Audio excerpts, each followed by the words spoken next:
We will now proceed with the conferral of the Thomas More Medal to Dr. John Haas, President Emeritus of the National Bioethics Center. Dr. O'Donnell will now present the medal.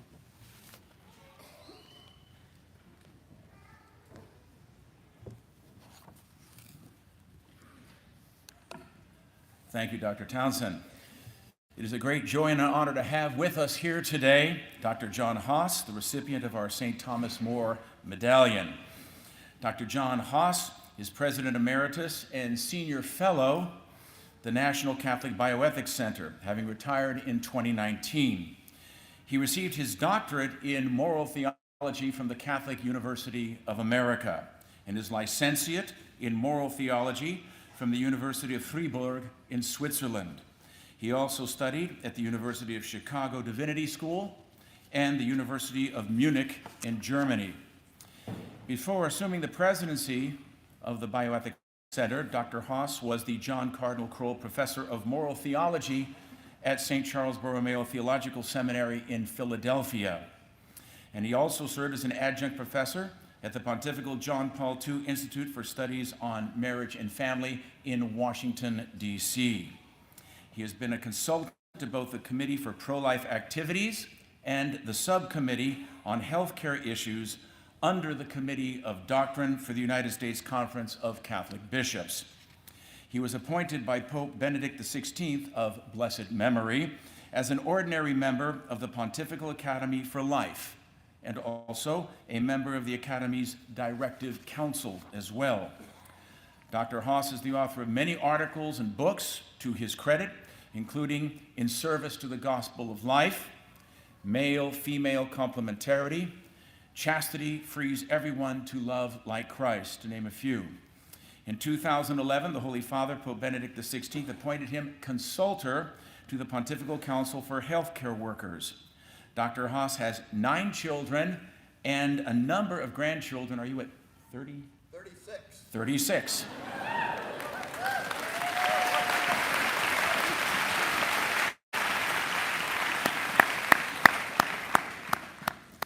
And he resides, like pretty much everyone at this graduation, in Philadelphia.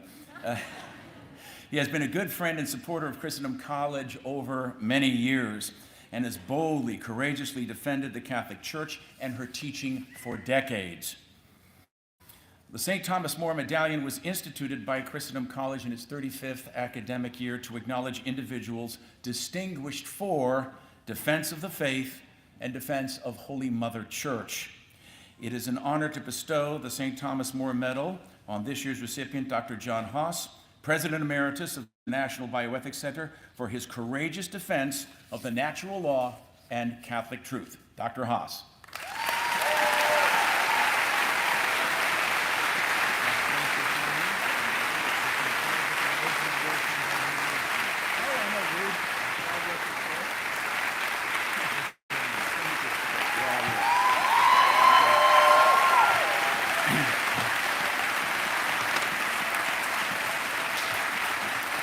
Thank you, Dr. O'Donnell. Thank you, all of you.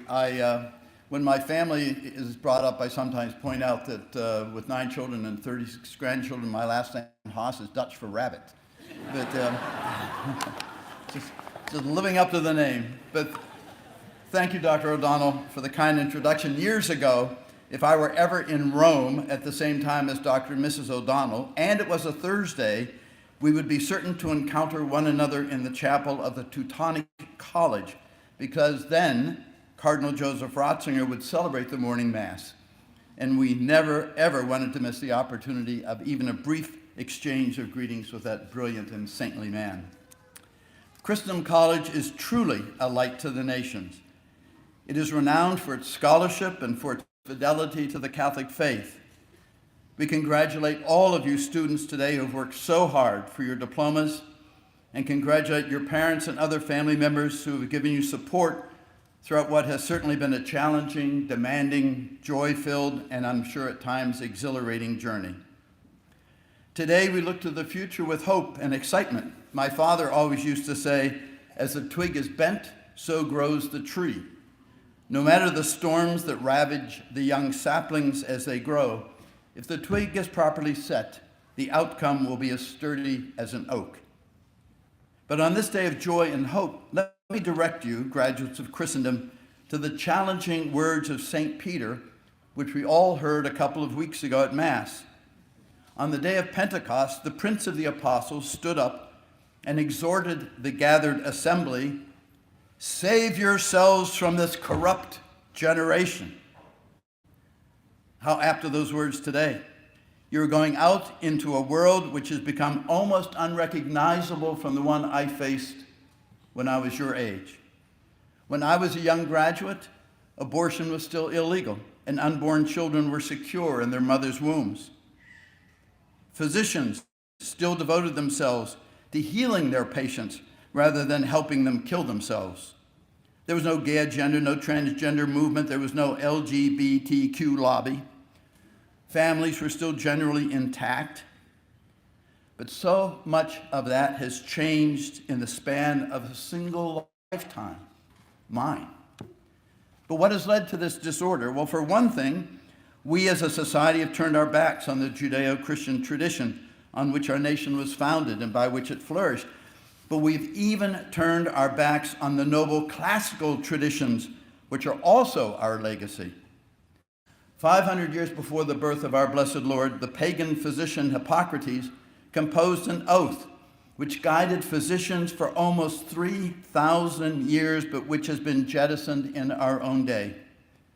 The pagan Hippocratic oath was easily adopted by Christians in the early church. Indeed, the oath has been found written out in the form of a cross on ancient manuscripts. With that oath, physicians swore before God and family, not only "I will do no harm," the oath was also quite specific. "I will give no one a lethal medicine, even if asked, and I will never give a woman anything to induce an abortion." As you know, graduates of medical schools no longer take the Hippocratic Oath, leaving our country with almost 700,000 abortions every year and with 10 states that have now legalized physician-assisted suicide. As St. John Paul II declared in his encyclical, The Gospel of Life, we now find ourselves in a culture of death. Innocent human life is now destroyed with impunity. The coercive powers of the state are used to restrain those who would attempt to save the life of a threatened unborn child. John Paul II warned us of this. He wrote that when abortion and euthanasia are legalized, quote, "the state is no longer the common home where all can live together on the basis of principles of fundamental equality, but it is transformed into a tyrant state which arrogates to itself the right to dispose of the life of the weakest and most defenseless members, from the unborn child to the elderly." We face a tyrant state in our day, as St. Thomas More did in his. St. Thomas More did not look for trouble, but when the faith and its moral tenets were challenged by the tyrant state of his day, he happily went to his death rather than cede one principle of the moral law. Today, the tyrant state may not carry a name like Henry VIII or sit upon a gilded throne.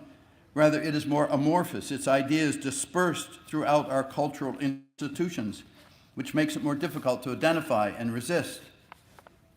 But you, Christendom graduates, are equipped to confront today's tyrants by looking to the example of St. Thomas More, by invoking his prayers and drawing on the unparalleled education you have received here in the Shenandoah Valley.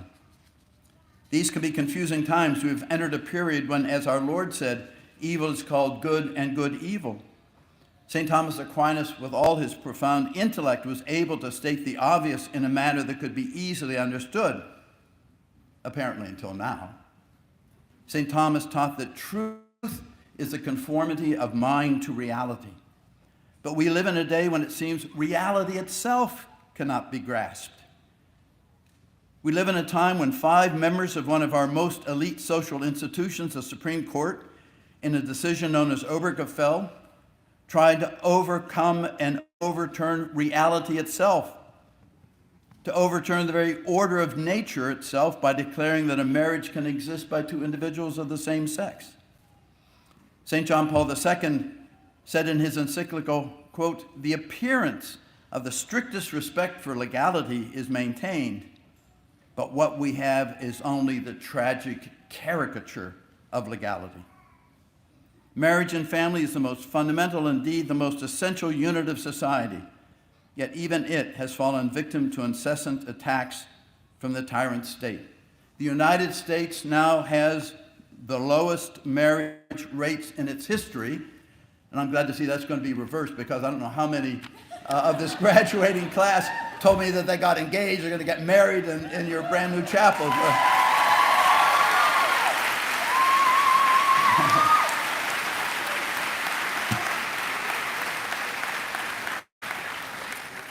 So you're the future, and we're looking forward to it. Recent estimates show that more than 40% of births in the United States occur outside of marriage, up from 28% in 1990. Almost 18 million children live in homes without fathers.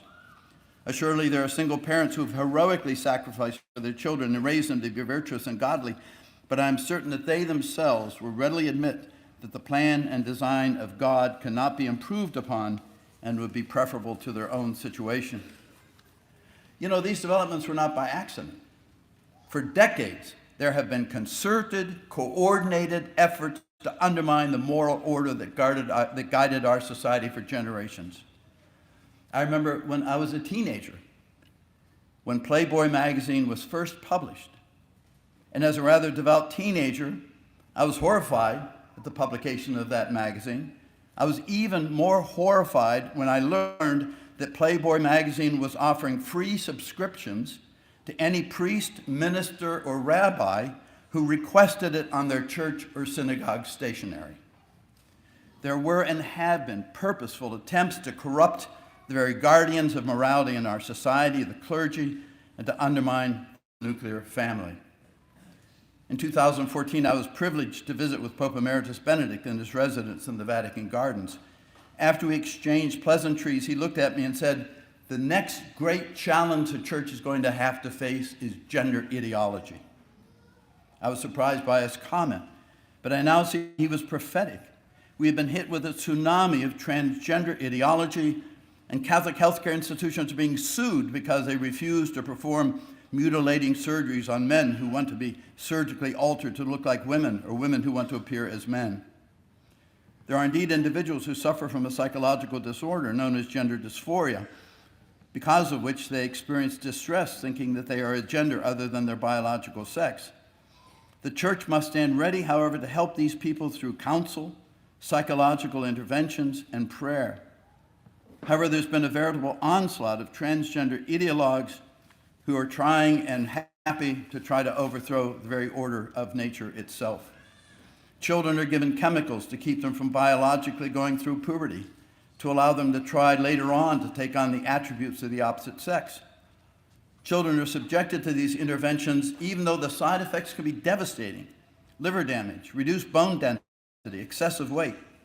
Some adults subject themselves to mutilating surgeries and take hormones natural to the opposite sex to change their secondary sex characteristics.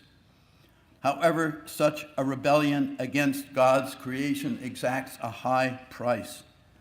An institute in Sweden, the Karolinska Institute, published a report which was of a long-term study of up to 30 years of people who had so-called transitioned. After 10 years, the study found they began to have emotional problems. Most alarmingly, their suicide mortality rate was 20-fold above the comparable non-transgendered population.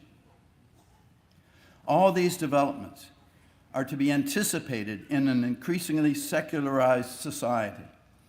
As the fathers of the Second Vatican Council said in Gaudium et Spes, when the Creator is forgotten, the creature itself becomes unintelligible. In our day, the Creator has been forgotten, and we now live in a world which is simply unintelligible. When the Creator is dismissed, we presume to become the Creator. Oh, we can turn men into women and women into men. We can create three-parent embryos. We can assemble designer babies. It was the godless communists, after all, who declared themselves to be the artisans of humanity. The story is told of a CEO of a biotech company, quite proud of his work, And he often told colleagues that he thought he could have done a better job with the creation than God did. Well, the day finally came there, he's standing at the pearly gates, and he demanded to see God. And St. Peter says, "You sure you want to?" And he said, "I'm sure. I really have to talk to him." So he took him to the throne of majesty, and God looked down at him and said, "So you think you could have done a better job?" And the man said, "Yeah, I do." And God said, "Okay." And the CEO of the biotech company said, "I challenge you. Let's see."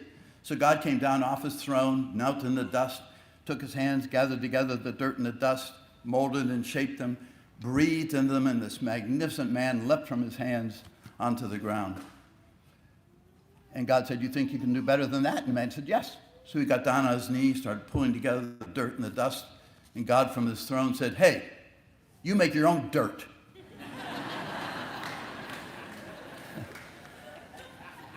We can create nothing, nothing. All we can do is manipulate what God himself has created. But we live in a day when we don't know what man is or what woman is. We no longer know what marriage is, what a family is. We no longer know if we no longer know what such concrete realities are, how will we possibly be able to conceive abstract realities such as justice, fortitude, or charity? When the Creator is forgotten, the creature himself is unintelligible. So let me turn around now. St. Peter's harsh admonition: save yourselves from this corrupt generation. I call on you to heed the apostles' call, but to extend it. Save yourselves from this corrupt generation so that in the years to come, you can help save that corrupt generation. That is what John Paul II, the successor to St. Paul, called on us to do. He repeatedly urged us to work and to struggle for the re-evangelization of culture. Your task will be to help reorder the world. It will be your task to work to bring it once more into alignment with what God created it to be. The challenges are there, but we can be of good cheer because we are Catholics. We are the ones who love to embrace reality for what it is. We are the ones who love to embrace the opposite sex rather than trying to turn ourselves into it. We are the ones who love to dance and sing and drink, enjoying the goods of the created order, which can be the best antidotes to a disordered world. As Belloc famously said, "Wherever the Catholic sun doth shine, there is laughter and good red wine. At least I've always found it so, benedicamus Domino." Catholics are the ones who kneel in adoration before him through whom all things were made. Catholics kneel before the one who grants intelligibility to his creation as he calls it into existence. You are all privileged to be educated in the beautiful surroundings of the Shenandoah Valley, where you daily behold the glories of God's created order. The forging of a new Christian society is going to be no easy task, and most certainly not accomplished in your lifetime. It will require sacrifice, the enduring of social opprobrium, perhaps even martyrdom in some fashion or another. But then again, you have been prepared for it, formed for it, educated for it here at Christendom College. St. Thomas More said, "One of the greatest problems of our time is that many are schooled, but few are educated." That cannot be said of you graduates of Christendom. Through the rigorous and faithful program of this college, you have been truly educated, and you parents should never regret the sacrifices you made for your children's education here at Christendom. At the beginning of his admonition on Pentecost, St. Peter quotes the prophet Joel, which can also be applied to this assembly in Front Royal, Virginia today. Peter declared, quoting the Holy Scriptures, "God declares, I will pour out my Spirit upon all flesh, and your sons and daughters shall prophesy, and your young men shall see visions, and your old men shall dream dreams.